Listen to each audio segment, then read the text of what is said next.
Segala puji syukur hanya bagimu Tuhan, sebab Kau yang layak dipuja. Kami mau bersorak, tinggikan nama-Mu. Haleluya.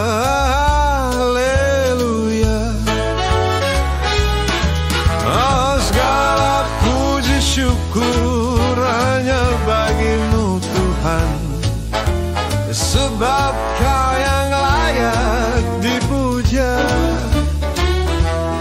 Kami mau bersorak, tinggikan nama-Mu. Haleluya.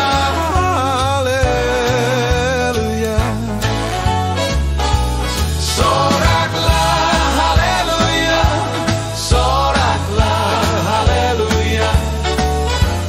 Haleluya.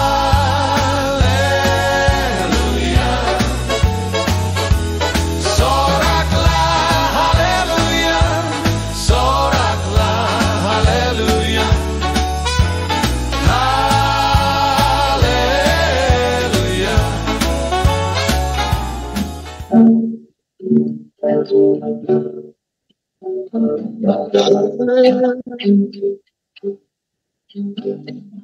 Engkau sungguh baik, kasih-Mu berlimpah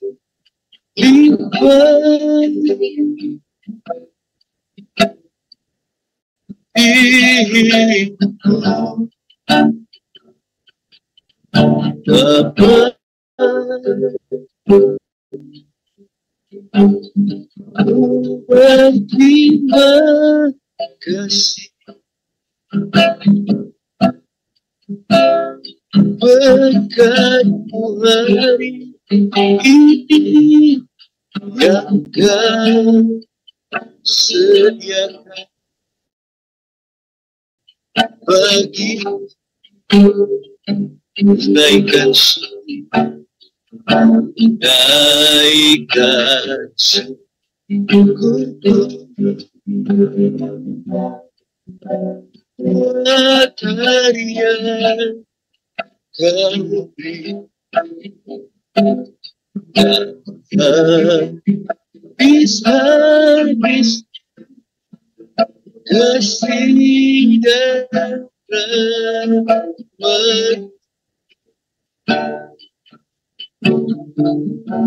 selalu dan tak pernah terlambat pertolongan. Kesaksian yang di sepanjang Bapa, Engkau sungguh baik. Amin.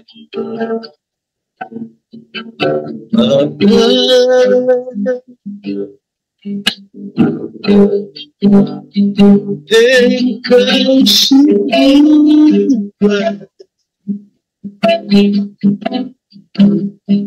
kasih-Mu berlimpah di hidupku. Bapa, berterima kasih berkat-Mu ini yang Kau sediakan bagiku.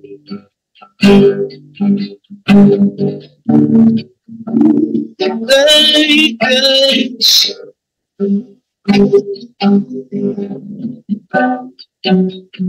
buat hari yang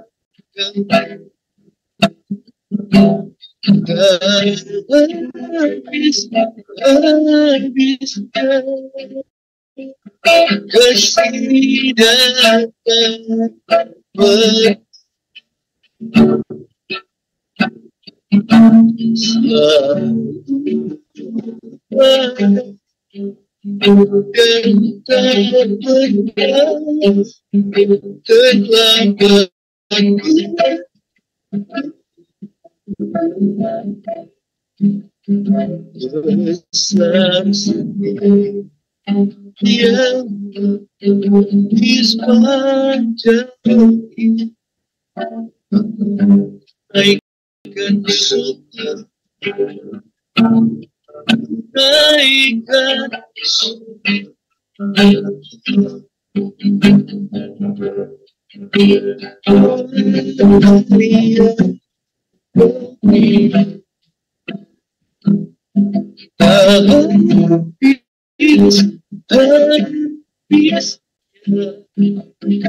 Dan syukur bagi Tuhan pagi hari ini. Dia Allah yang layak dipuji, Dia Allah yang layak disembah, Raja segala raja. Kami datang pagi yang indah ini. Kami datang mempersembahkan hidup kami. Kami datang bersembahkan korban syukur bagi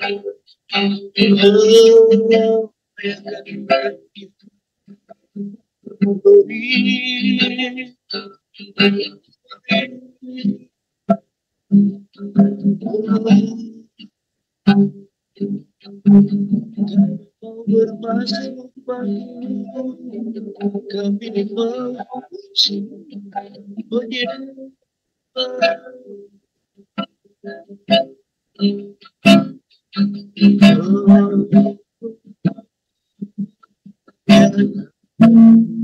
satu yang teguh dari karya kasih.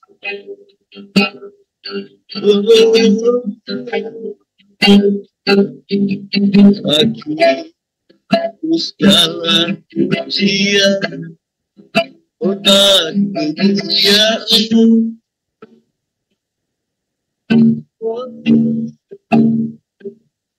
Engkau Tuhan ditinggikan di atas dan kota Yesus Kristus Raja tiada berkota bagi dan jiwa, bahkan jiwaku terkunci menyembah Sang Raja Yesus Kristus.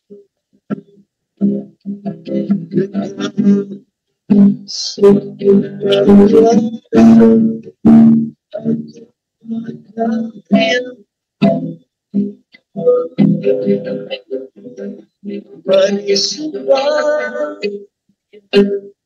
mari puji, mari tinggikan, mari muliakan Dia, Raja alam semesta. Dia rasa sakitnya, Dia rasakannya. Kami semua kami puji, kami akan nama, kami tinggikan.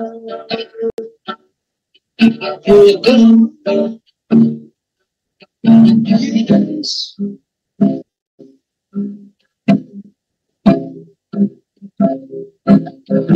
Yes.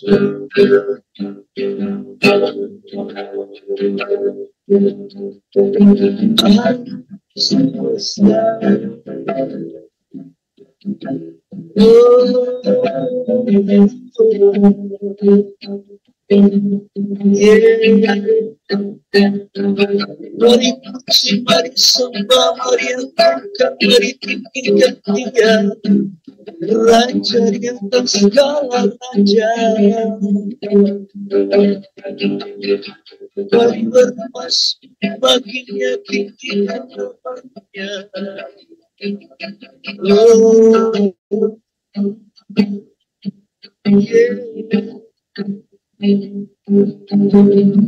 Mari kau jaga setiap kami di pagi yang indah itu. Mari beracara yang memuliakan. Jaga setiap hati kami. Pulihkan setiap hati kami. Pulihkan kami Bapa. Pulihkan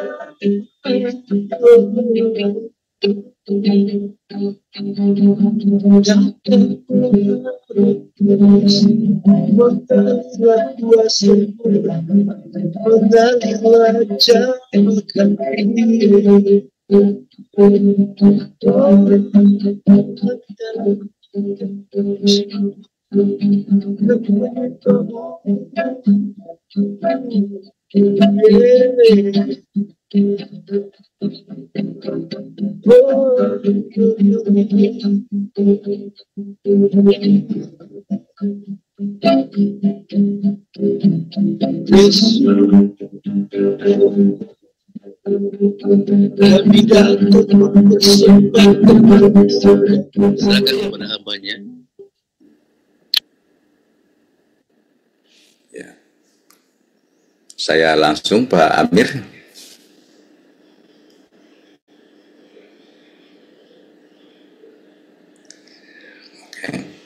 Ya baik. Doa dulu Pak, doa dulu. Baik. Ya silakan Pak. Bapak langsung pimpin doa dulu.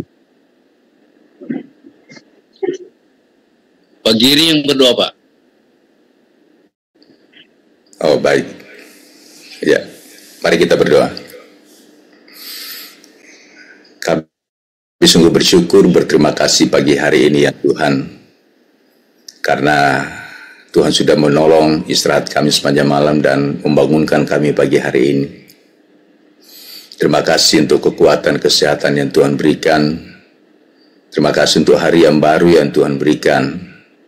Dan terima kasih untuk kesempatan yang Tuhan berikan kepada kami untuk kami kerjakan sepanjang hari ini, bahkan sepanjang minggu ini. Kami sungguh menyadari bahwa kami terbatas, bahkan firman-Mu berkata di luar daripada Tuhan Yesus, kami tidak dapat berbuat apa-apa.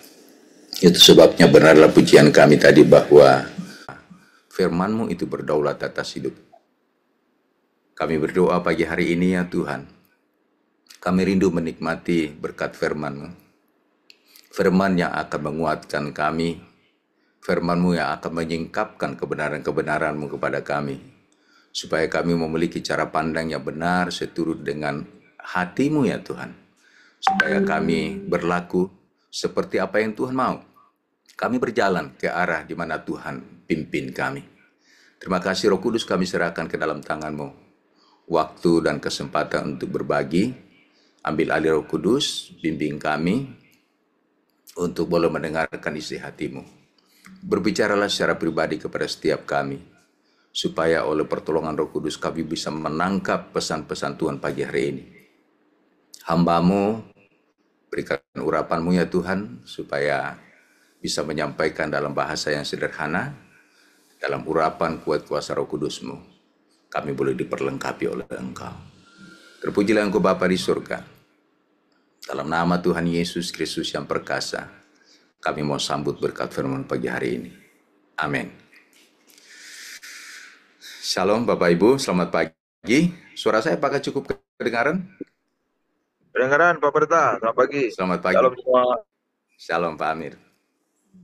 Ya, tadi soalnya putus-putus saya dengar di pujian penyembahan, saya pikir mungkin apakah di saya masalahnya atau gimana gitu.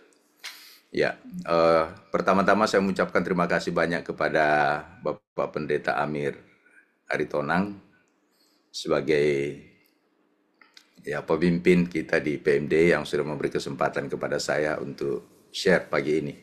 Terima kasih Bapak Ibu teman-teman semuanya ya yang sudah memberikan waktu untuk bersama-sama dengan kita pagi hari ini. Saya mau menyapa satu-satu. Shalom, selamat pagi Pak John Lee sudah ada di lapangan. Saya sangat tertarik. Ya, beliau sudah ada di lapangan saat ini. Selamat melayani Pak. Pak Brahmana Sembiring, jumpa lagi. Selamat pagi. Pak Sidan, terima kasih untuk pujian penyembahnya pagi ini. Terima kasih. Ya, luar biasa. Pak Jupen, shalom. Pak Septianus Siregar, shalom. Pak Ratlan Manurung. Pak Johan Pasaribu, shalom Pak. Sahabat saya dari Bali. Ya, Ibu Hanaming, shalom. Selamat pagi. Pak Manahan, Huta Barat. Selamat pagi. Pak Muaratua, Butar-Butar, shalom. Selamat pagi Pak. Shalom hambanya. Ya, shalom Pak. Ya, Pak Daniel, shalom. Pak Antoni, shalom. Ibu Lydia, shalom. Pak Pendeta Damris, Simanjuntak, shalom. Ya, bila pagi hari ini kita sama-sama belajar. Ya, kita mau belajar satu topik yang Pak Pendeta Amir berikan kepada saya, melayani dengan kuasa Tuhan. Ya, baik, saya akan share screen. Tolong saya direspon kalau sekiranya suara saya tidak kedengaran atau screen saya tidak kelihatan. Ya, apakah ini sudah kelihatan, Bapak Ibu? Ya. Nah, tema kita pagi hari ini adalah melayani dengan kuasa dari Tuhan. Ya, kita mulai dari Kisah Rasul pasal 1 ayat yang ke-8. Demikian firman Tuhan, tetapi kamu akan menerima kuasa kalau Roh Kudus turun ke atas kamu. Dan kamu akan menjadi saksiku dan Samaria dan sampai ke ujung bumi. Nah,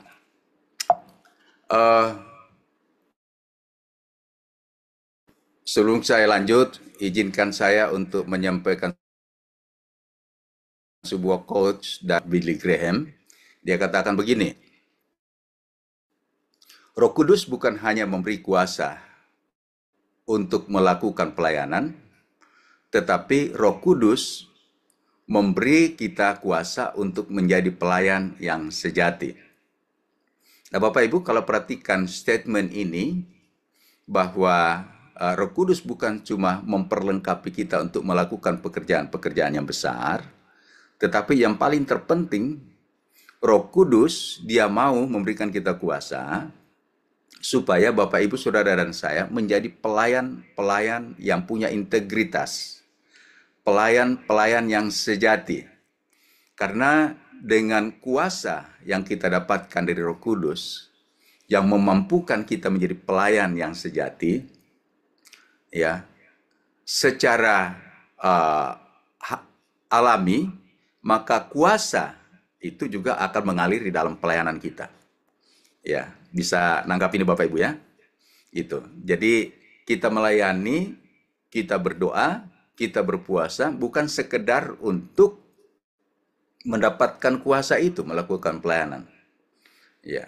Tetapi yang paling penting adalah supaya Roh Kudus menjadikan kita pelayan-pelayan yang punya integritas. Kenapa? Karena kita ini rentan sekali Bapak Ibu dengan hal-hal yang fana. Kita rentan dengan pujian, kita rentan dengan masalah keuangan, ya kita rentan dengan masalah hal-hal kecil kita bisa rentan. Ya, kita bisa rentan tiba-tiba menjadi tidak punya gairah, tidak punya semangat, kita gampang sekali jatuh ya dengan dosa-dosa kecil. Ya, itu sebabnya Roh Kudus sangat penting berurusan kepada pribadi kita. Supaya kita menjadi pelayan-pelayan yang punya integritas, supaya kita bisa menjadi pelayan yang sejati, yang betul-betul mendapat mandat mewakili surga untuk melakukan pekerjaan-pekerjaan yang besar dari Tuhan. Supaya apa? Bukan supaya nama kita dikenal, tetapi supaya kerajaan Allah itu dinyatakan langsung di antara orang-orang yang kita layani. Supaya Roh Kudus itu, kuasa kerajaan Allah itu dimanifestasikan di tempat di mana Tuhan tempatkan kita. Jemaatkah? Di ladang misi penginjilankah yang seperti sedang dilakukan Pak John Lee? Ya, di mana saja, di tempat kerja kita. Bahkan tadi kalau kita lihat ayat itu mulai dari Yerusalem. Yerusalem bicara tentang orang-orang lingkar dalam kita. Mulai daripada keluarga kita gitu. Jangan salah Bapak Ibu. Ada banyak orang yang dia bisa kelihatan luar biasa, bertalenta, berkarisma di luar, di atas mimbar, tetapi di dalamnya dia sendiri ya banyak mengecewakan. Saya tidak berkata bahwa kita sudah sempurna, tapi penting sekali ya kalau kita mau melayani di dalam kuasa daripada Tuhan. Roh Kudus penting sekali berurusan dengan pribadi kita, supaya kita menjadi pelayan-pelayan yang sejati. Baik, nah di screen saya apakah Bapak Ibu lihat ini? Saya boleh disapa? Iya. Oke, ya ini lampu ya. Nah, ini lampu sedang bercahaya di dalam kegelapan. Dan kita semua tahu bahwa ketika gelap datang, hal yang paling kita butuhkan adalah cahaya yang datangnya dari lampu. Nah, lampu ini bisa menyala, sama-sama Bapak Ibu Saudara dan saya tahu, itu karena tersambung dengan sebuah kekuatan namanya arus listrik. Betul ya Bapak Ibu ya? Tapi, manakala lampu ini terputus dari aliran listrik, maka lampu ini ya tidak bisa mengeluarkan cahaya, ya. Dan lampu ini tidak ada gunanya. Bisa nangkap Bapak Ibu ya? Lampu ini ketika walaupun dia berapapun dia harganya, berapapun dia di make up sebagaimana cantiknya, tapi kalau dia tidak terhubung dengan arus listrik, maka lampu ini tidak akan bisa menyala, tidak bisa mengeluarkan cahaya, tidak bisa berfungsi, tidak bisa berguna, ya, dan tidak ada gunanya bagi kita. Nah, ini sama dengan ketika lampu yang tidak tersambung dengan listrik tidak berguna, Begitu juga pelayanan Bapak Ibu Saudara dan saya, tanpa kuasa Tuhan tidak bisa berdampak untuk menghasilkan buah kekal. Ada banyak orang punya talenta yang luar biasa. Ya, fasih di dalam berkhotbah. Dia mampu membius orang dengan khotbahnya, dengan kata-katanya yang luar biasa, puitis, ya. Dia bisa menyampaikan khotbahnya secara sistematis dengan logika yang luar biasa, ya. Memimpin pujian dengan luar biasa. Bahkan ada orang masih bisa melakukan tanda-tanda mujizat, ya. Tetapi kalau pelayanan kita itu tidak dikonektingkan dengan kuasa dari surga, itu tidak bisa berdampak kepada buah kekekalan, Bapak Ibu. Nggak bisa ngerubah orang gitu. Itu kita hanya bisa menghiburkan orang sesaat, bikin orang itu tertawa, ya bikin orang itu lepas sesaat. Ya. Cuma kadang-kadang kalau pelayanan yang kita lakukan yang didasarkan atas talenta kita, atas pengalaman kita, ya, atas kepiawaian kita, tanpa betul-betul disertai dengan urapan Roh Kudus, Pak, Ibu, pelayanan itu hanya bersifat euforia saja, menyenangkan orang sesaat. Bahkan mungkin kita bisa mengisi ya pengetahuan orang, tetapi tidak sanggup mengubah orang itu dari dalam. Inilah yang saya katakan tidak bisa berdampak untuk menghasilkan buah kekal. Tidak bisa membawa orang kepada pertobatan. Yang Tuhan mau adalah pada waktu kita berdiri pelayanan, ya, apapun itu yang kita lakukan. Tetapi ketika pelayanan kita itu keluar dari kuasa Tuhan, maka itu akan mengubahkan sikap hati orang itu. Ya. Mungkin kata-kata kita sederhana. Tidak sebagus dengan orang yang punya talenta yang luar biasa dalam berbicara. Tetapi dengan kata-kata sederhana itu, apabila disertai dengan kuasa, itu sanggup Bapak Ibu berbicara di dalam hati orang itu.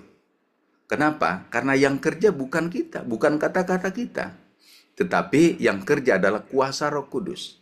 Yang akan menerjemahkan setiap bait demi bait, kata demi kata yang kita ucapkan kepada orang itu. Supaya oleh Roh Kudus bekerja, oleh kuasa Tuhan bekerja, orang itu akan mengalami perjumpaan pribadi dengan Tuhan. Inilah yang saya bilang akan membawa dampak yang kekal. Nah, melayani dengan kuasa Roh Kudus. Mari kita lihat salah satu contoh rasul ya yang tidak asing bagi Bapak Ibu. Rasul Petrus, seorang nelayan biasa. Ya. Saudara tahu, ini seorang rasul yang pernah mengalami kegagalan, frustasi. Dan dari frustasinya itu semalam-malaman dia menangkap ikan. Tapi justru itu menjadi titik pertemuannya dia dengan Tuhan Yesus. Yang akhirnya dia dipanggil. Ya, bukan lagi menjadi seorang penjala ikan, tetapi menjadi penjala manusia. Tapi dalam perjalanannya, di akhir-akhir daripada ya misi Tuhan Yesus untuk naik di atas kayu salib, ketika Yesus menubuatkan bahwa dia akan mati, ya dia marah, dia nolak. Jangan itu terjadi, katanya gitu.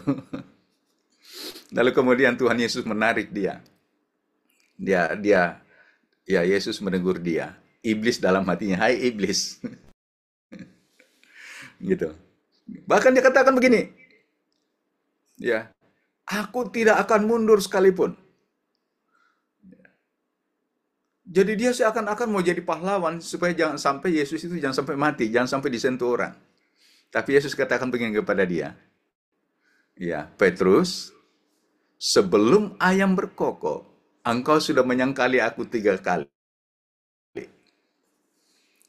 Pak, Ibu, kalau kita baca ayat ini secara sepintas, menyangkal 3 kali, kita nggak pahami dalam tradisi Ibrani, kita nggak terlalu paham gitu. Apa sih maksudnya Tuhan Yesus menyangkal 3 kali?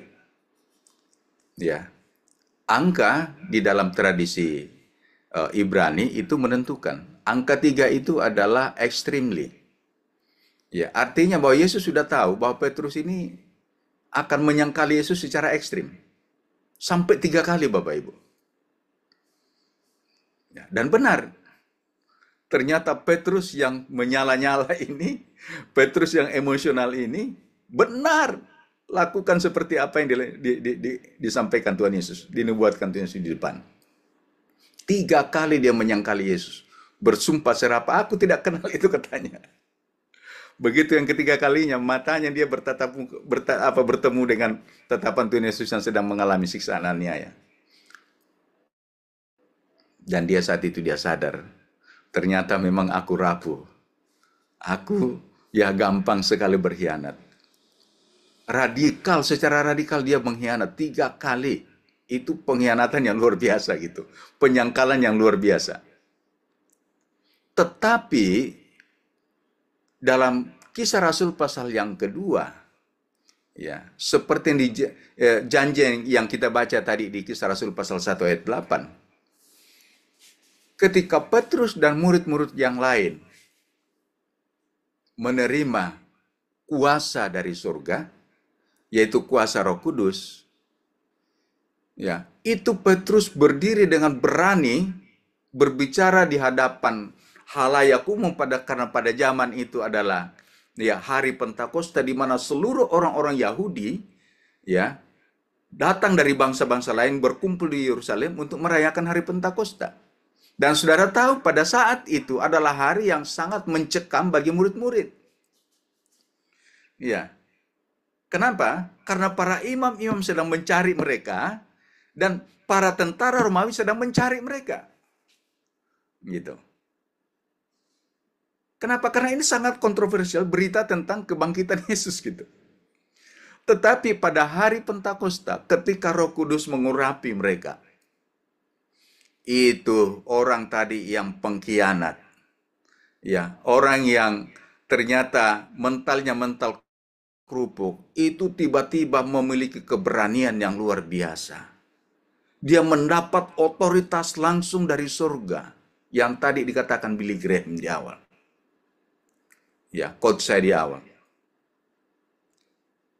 Dia berdiri dalam urapan wibawa ilahi, dan saya percaya bahasanya juga, saya yakin tidak bagus-bagus amat, karena Petrus hanyalah seorang nelayan, Bapak Ibu.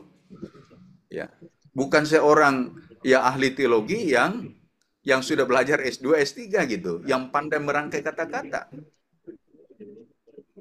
Pada waktu dia berdiri,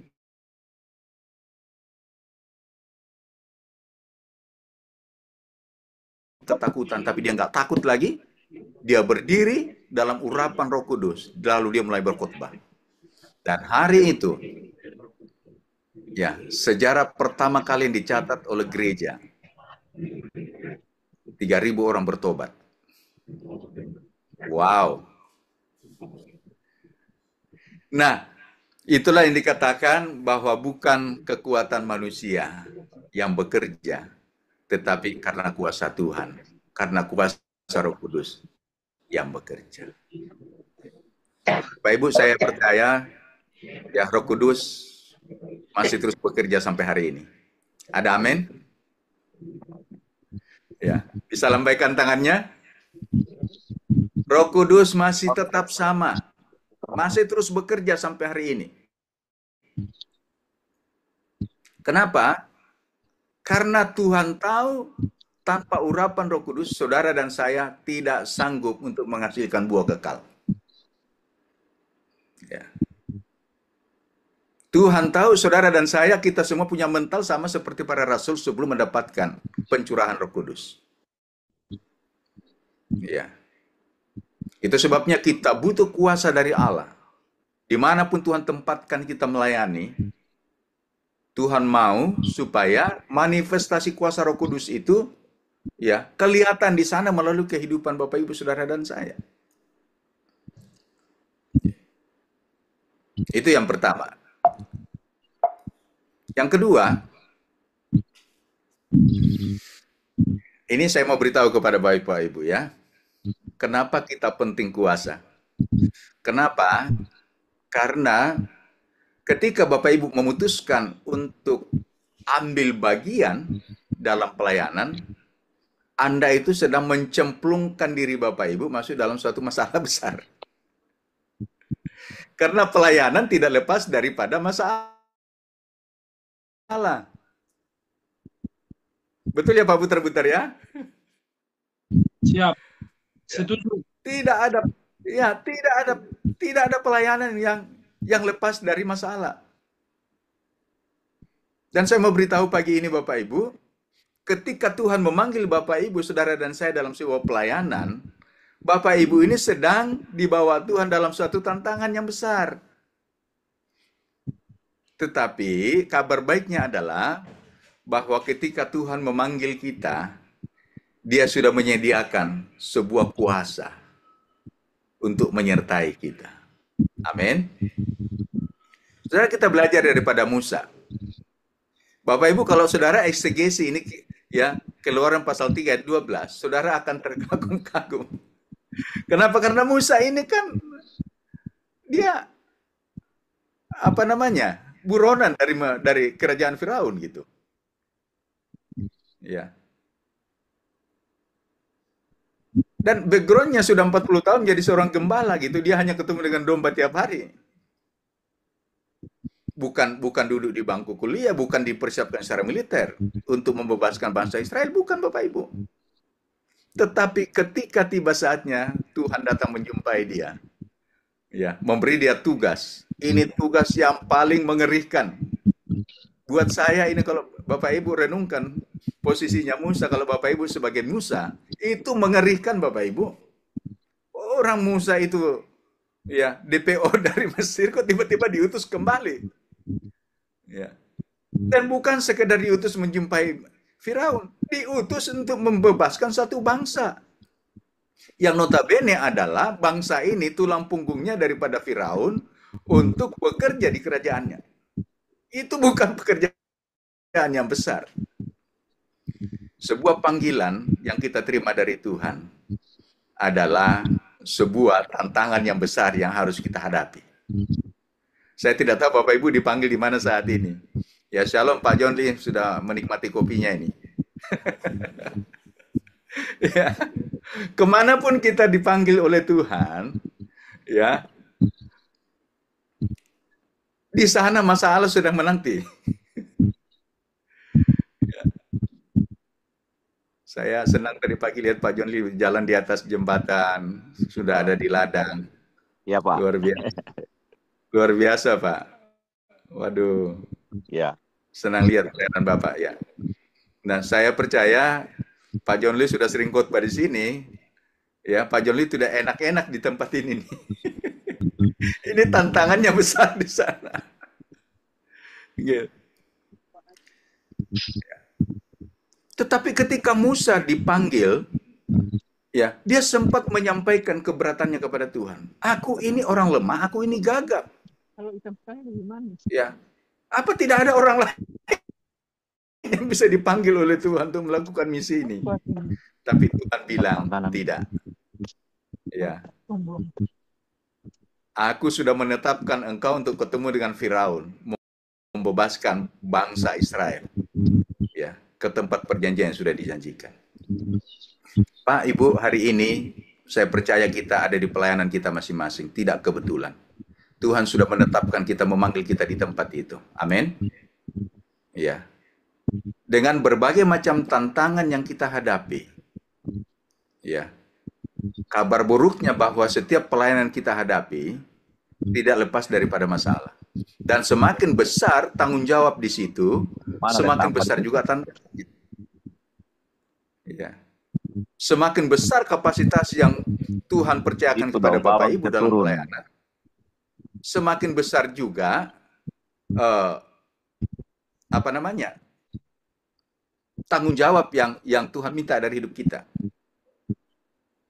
Jadi ini ketika kita dipanggil dalam sebuah pelayanan, semakin besar kita semakin harus hati-hati. Kita semakin betul-betul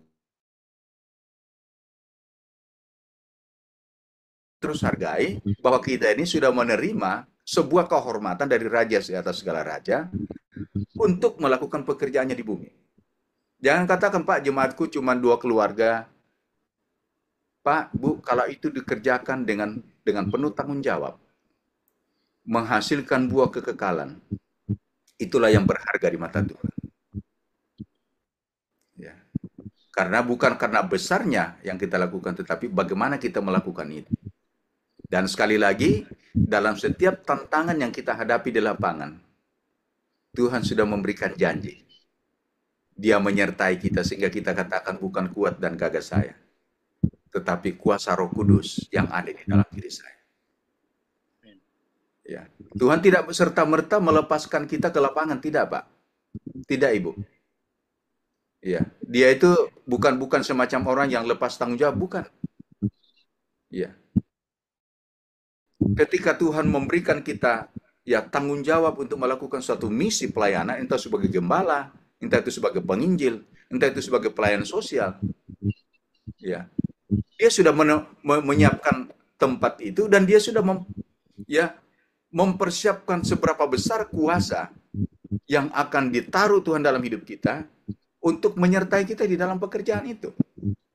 Ingat ketika Yesus dalam amanat agungnya, ya, statement yang terakhir dalam amanat agung, aku akan menyertai engkau, Pak John Lee, Pak Butar-Butar, Pak Sidan, ya, Pak Pendeta Amir, Pak Brahmana, dan teman-teman semua. Ini janji kekalnya Tuhan kepada kita. Ya. Aku akan menyertai engkau sampai pada kesudahannya. Ini janji Tuhan kepada gerejanya. Ya. Itu sebabnya betapa pentingnya kita melayani di dalam kuasa. Sehingga dari tadinya yang mungkin kita gagap, yang kita nggak bisa, yang kita nggak sanggup, ya, kita pasti bisa bersama dengan Roh Kudus. Amin Bapak Ibu. Amin. Ya. Amin. Saya izinkan bagikan sedikit pengalaman pada waktu selesai tsunami di Aceh tahun 2004. Akhir 2005 kami masuk. Nah, sampai di Aceh, singkat cerita kami memetakan beberapa lokasi untuk kami terlibat di dalam rekonstruksi pembangunan kembali. Jadi kami dapat untuk merekonstruksi ada tambang garam di Sikli, di kampungnya Hasan Tiro, sekitar 30 hektar, kemudian ada beberapa sekitar 160 hektar tambak udang, bangun rumah kurang lebih sekitar 800 dan bot, ya. Nah, saya mau saksikan tentang bagaimana peran Roh Kudus menolong kita dalam pelayanan.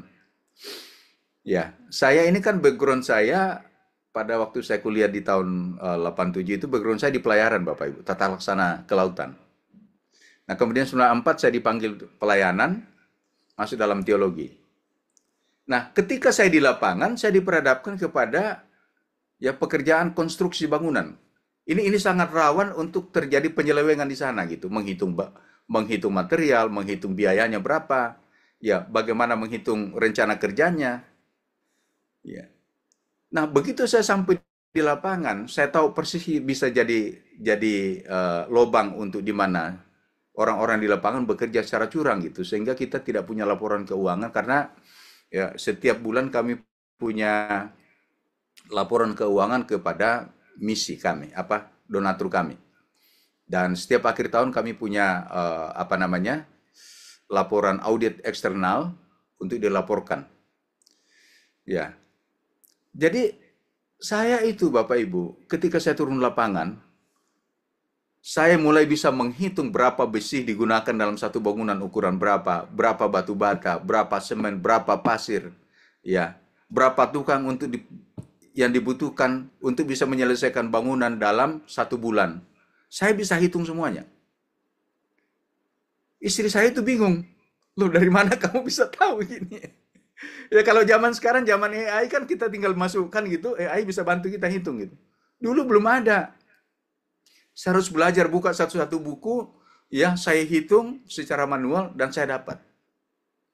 Nah, saya melihat ketika Pak Pendeta Amir kasih saya tugas tema ini, saya renungkan. Ini saya punya pengalaman seperti ini gitu loh.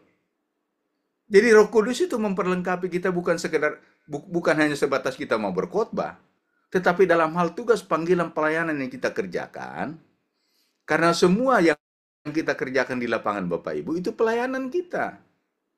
Jangan bilang khotbah saja baru pelayanan, bukan.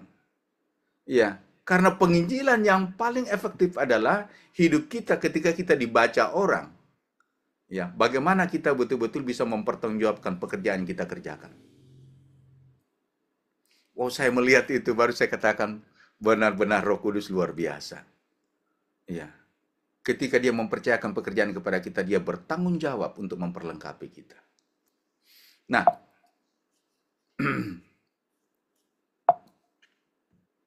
ini, ya, tujuannya Tuhan untuk memperlengkapi kita supaya kita bisa menghasilkan buah. Yohanes pasal 15 ayat 16, ya, kita dipilih bukan sekedar untuk beraktivitas di lapangan, kita dipilih diutus bukan sekedar sibuk-sibuk, ya, kelihatan manusia paling tersibuk di dunia, tetapi tidak ada buah.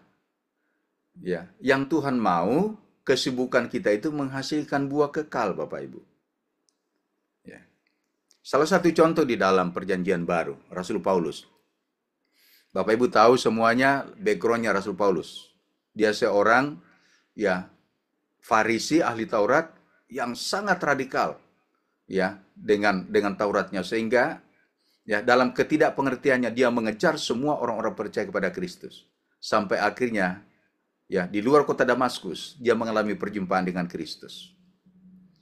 Ya, dalam perjumpaannya itu, melalui Ananias mengutus untuk berjumpai dia, Ananias menyampaikan bahwa Tuhan memilih engkau. Ya. Dan dalam perjalanannya Paulus setelah dia bertobat, dia tidak sekedar sibuk gitu. Dalam 3 tahun pelayanannya, itu Asia kecil,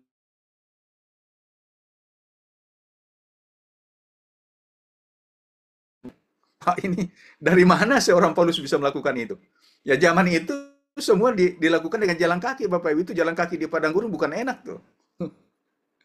Ya. Kapal lautnya bukan seperti Kambuna Om Sini sekarang gitu. Kapal pesiar bukan. Itu ya perahu layar yang digerakkan oleh angin. Maut, nyawa taruhannya. Tetapi seorang Paulus ketika mendapat otoritas, mendapat kuasa, dia melayani. Targetnya adalah buah. Dan kita melihat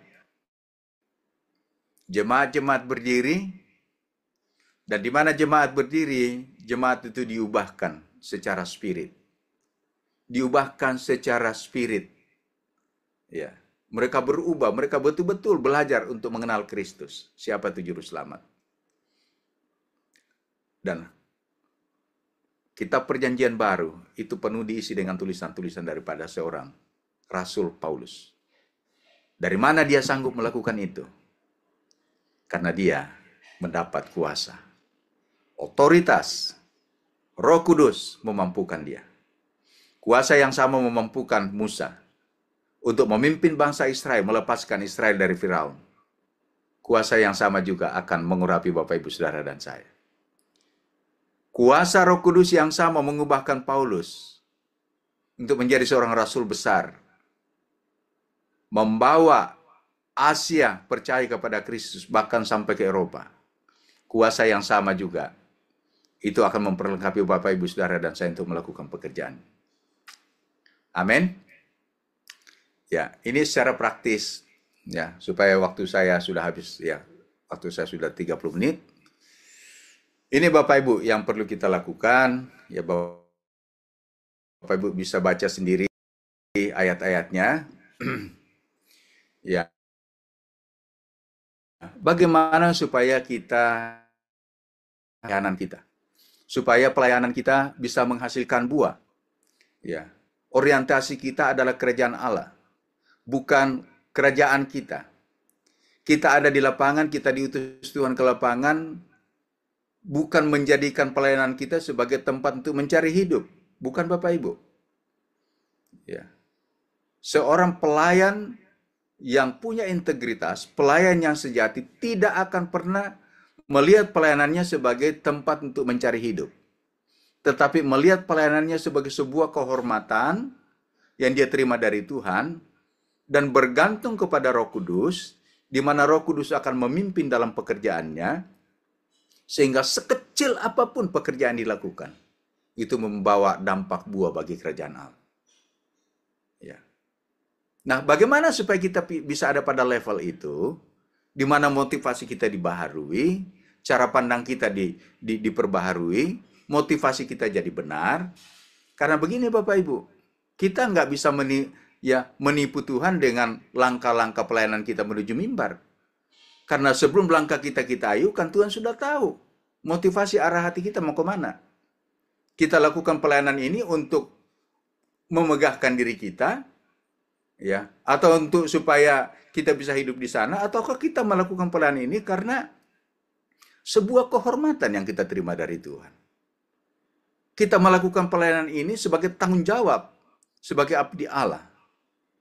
Kita melakukan pelayanan kita supaya kerajaan Allah dimanifestasikan di sana.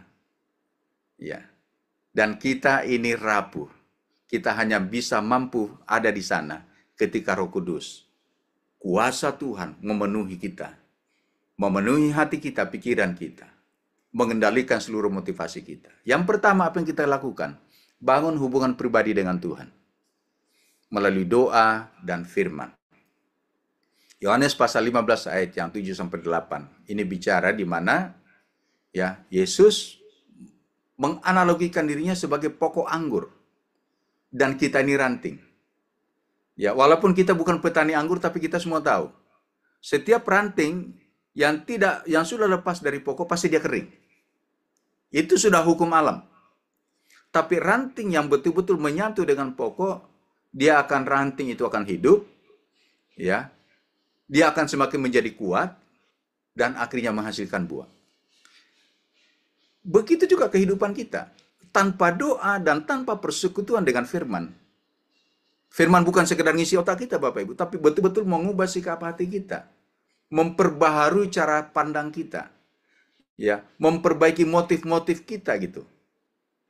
Ya. Karena kita ini bergerak atas pikiran kita. Kalau pikiran kita disertai dengan motif yang benar, karena Roh Kudus sudah memperbarui hati kita, ya, maka itu akan menghasilkan buah. Seperti ranting tadi. Ya. Nah, ini saya percaya Bapak Ibu sudah tahu persis ini, tetapi saya ingin mengingatkan lagi. Karena kadang-kadang kita kalau sudah terlalu sibuk, lupa berdoa, ya, lupa baca firman, ya, kita dikejar target, pelayanan ini, pelayanan itu, khotbah ini, khotbah itu. Sehingga waktu esensi kita yang harus duduk di hadapan Tuhan, berdoa, meminta petunjuk melalui firman-Nya, itu terabaikan. Ini salah besar. Ya, ini akan mengerupsi kuasa dari hidup kita. Sehingga tanpa kita sadari, tiba-tiba motif kita jadi berubah, gitu. Kita udah mulai senang dengan pujian, ya, mulai bangga, mulai senang ya dengan ketika orang memuji, khotbah Bapak bagus. Doa Bapak berkuasa. Saudara, hati-hati dengan pujian seperti itu. Kalau Anda tidak kuat di dalam doa dan firman, Anda rentan sekali jatuh dengan pujian.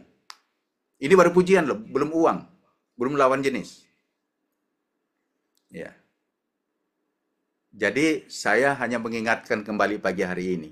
Kalau kita mau berjalan dalam kuasa Roh Kudus dalam pelayanan kita, ya, hal yang paling esensi yang kita lakukan adalah doa dan firman.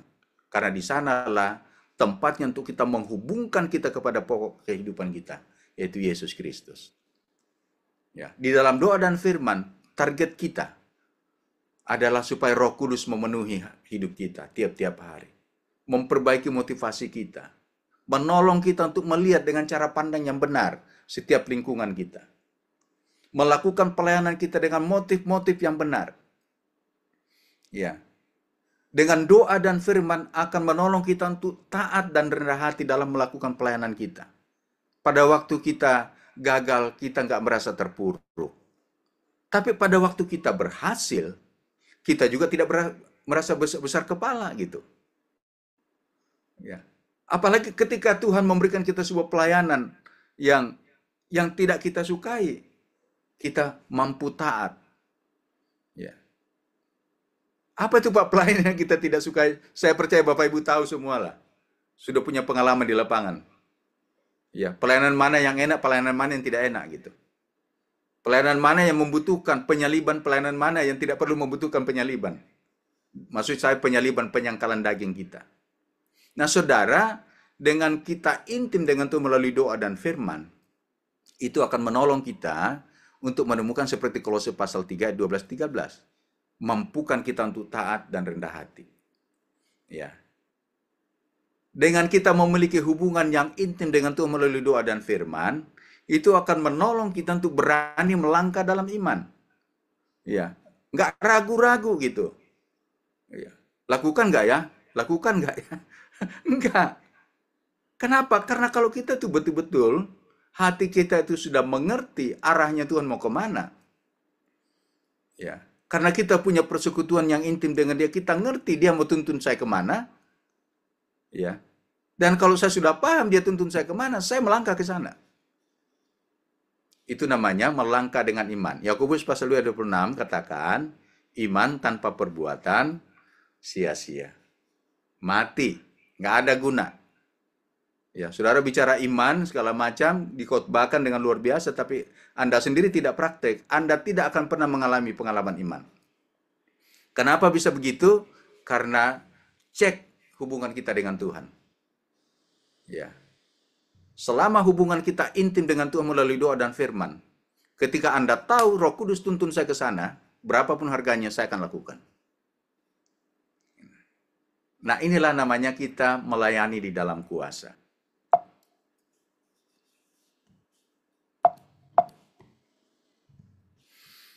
Ya, saya akan akhiri ini sebelum saya masuk dalam ayat terakhir. Ya, di pernyataannya bahwa pelayanan sejati bukan tentang seberapa hebat kita bekerja, ya, bukan seberapa lihainya kita bekerja karena kita punya talenta, kita punya pelayanan ini dan itu, tetapi seberapa besar kuasa Tuhan yang bekerja melalui kita. Saya ulangi, pelayanan sejati bukan tentang seberapa hebat kita bekerja. Sudah berapa banyak yang kita lakukan, tetapi seberapa besar kuasa Tuhan terus bekerja melalui hidup kita, hari ini, besok, dan seterusnya. Ya. Ayat yang terakhir. Saya tidak tahu apapun tantangan Bapak Ibu yang Bapak Ibu hadapi saat ini di lapangan. Tapi sekali lagi, saya ingatkan ketika Tuhan memanggil kita, dalam sebuah panggilan pelayanan kita. Pertama, lihat itu sebagai sebuah kehormatan. Yang kedua, di sana ada masalah menanti kita. Tetapi Tuhan memanggil kita, tidak melepaskan kita begitu saja. Seperti Dia memperlengkapi Musa untuk menghadapi Firaun, melepaskan bangsa Israel. Allah yang sama memperlengkapi Bapak, Ibu, Saudara, dan saya dengan kuasanya untuk melakukan pelayanan kita. Seperti Dia mengurapi Paulus, mengubahkan hidup Paulus dan menjadi seorang rasul besar. Allah yang sama juga mampu mengubahkan hidup Bapak, Ibu, Saudara, dan saya. Memberikan kita otoritas untuk melakukan pekerjaan kita. Filipi pasal 4 yang ditulis oleh Rasul Paulus dalam pasal 4 ayat 13. Segala perkara dapat kutanggung di dalam Dia yang memberi kekuatan kepadaku. Bapak, Ibu, Saudara dikasihi oleh Tuhan,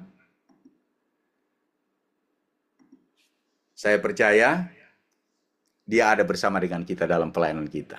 Amin. Dia sudah mengutus kita, Dia memperlengkapi kita, Dia akan membimbing kita tiap-tiap hari untuk melakukan pelayanan kita, supaya kita bisa menghasilkan buah kekal bagi kerajaan Allah. Mari kita berdoa. Terima kasih Tuhan Yesus untuk firman-Mu pagi hari ini. Kami menyadari bahwa kami ini rentan dengan kondisi hal-hal yang fana di hadapan kami.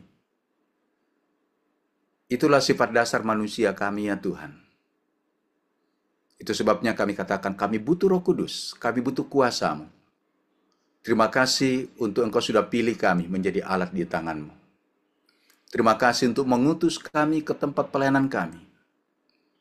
Di sanalah kiranya Tuhan mengurapi kami, memakai hidup kami, untuk kami boleh memanifestasikan kuasa-Mu. Terobosan-terobosan kami rindu melihat di sana, di mana Tuhan berkenan memakai hidup kami untuk menyatakan kemuliaan-Mu ya Tuhan. Ada banyak orang mengalami perjumpaan dengan Tuhan melalui kehidupan kami. Sekecil apapun yang kami lakukan, tolong kami ya Roh Kudus, kami lakukan dengan motivasi yang benar. Supaya nama Tuhan yang dimuliakan, bukan kami. Meteraikan firman-Mu di hati kami, di hidup kami. Dan biarlah kami menjadi pelayan-pelayan yang sejati. Dalam nama Tuhan Yesus Kristus yang perkasa. Haleluya. Amin. Terima kasih, saya kembalikan kepada host kita. Tuhan berkati.